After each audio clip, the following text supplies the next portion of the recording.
Multiple parts of the courthouse segment of the public safety segment of my five things. I really wanted to explain to you because I have heard people say, well, what's the big deal? Law abiding citizens who never ever have to deal with the courts. I have to say, I've never dealt with the courts in my life.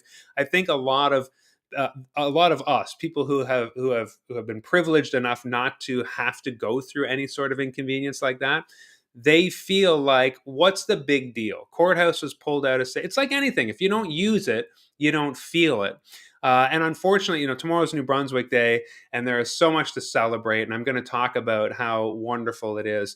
But there is a sense that life is absolutely wonderful in New Brunswick if you have wealth, if you don't need public services. Now, this is where the healthcare thing is starting. Everybody needs healthcare at some point or another. And that's why 83% of New Brunswickers are feeling unsatisfied, because that really touches your life outside of the wealth piece. In other ways that other service, in ways that other services, if you have wealth or if you come from privilege, you're just I don't need some of these public services, whether it's public transit, whether it's access to the justice system, things like that. And so you just kind of put it out of your mind. But it is important to understand when we see issues like folks with mental health issues who cannot get the help, and so they are out in the streets, folks who are unsheltered cannot get shelter. So they are out in the streets. In the winter, we are seeing people freezing and dying, and so they are out in the streets, and detox centers are not available. And it's only 34 inpatient beds in the entire province, and so those folks are out on the street, and we see that, and it starts to touch our lives. And then that's when we start to feel like maybe something should be done. And as long as these services are getting quietly stripped away year over year over year by different governments that don't prioritize them, it is easy to just kind of put our head in the sands until it all pops up.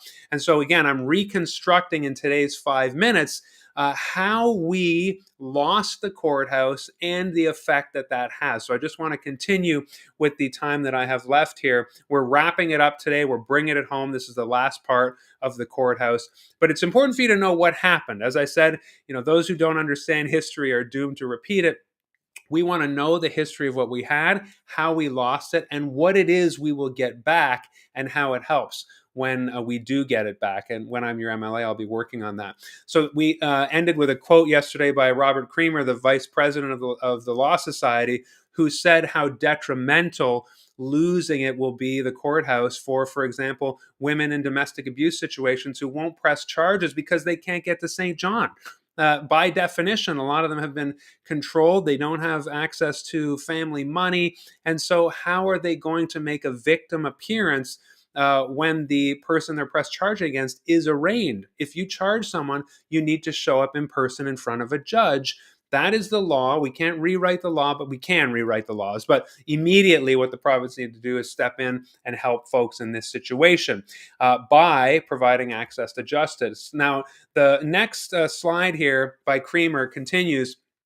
And I've mentioned this before, but now you're seeing it in black and white from the CBC News article. Creamer says it's been estimated that closing the St. Stephen Courthouse will save the provincial government $60,000. So this was the reasoning, supposedly, is it's going to save money. The Gallant government was looking to save money everywhere they could to rein in the deficits.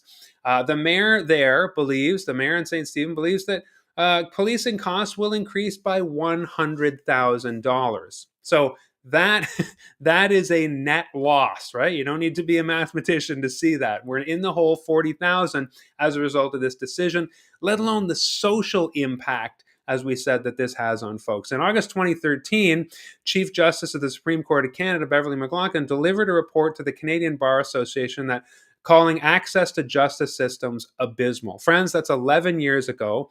That is 2 years before the decision to remove the courthouse from our riding was made. As with everything, housing, nursing homes, all these issues that I am seeing we need solutions for, somebody was saying, here comes a problem. There is a problem that we need to fix. This is no exception. The access to the justice system was already deemed abysmal by the Chief Justice of the Supreme Court of Canada. And then this government in 2015 in fact, exacerbated that by pulling it out of our riding. The report called the issue one of the most pressing challenges facing the administration of justice in Canada. We do not want to see more contribution to that challenge. We want to see the solution. We want to see that mitigated.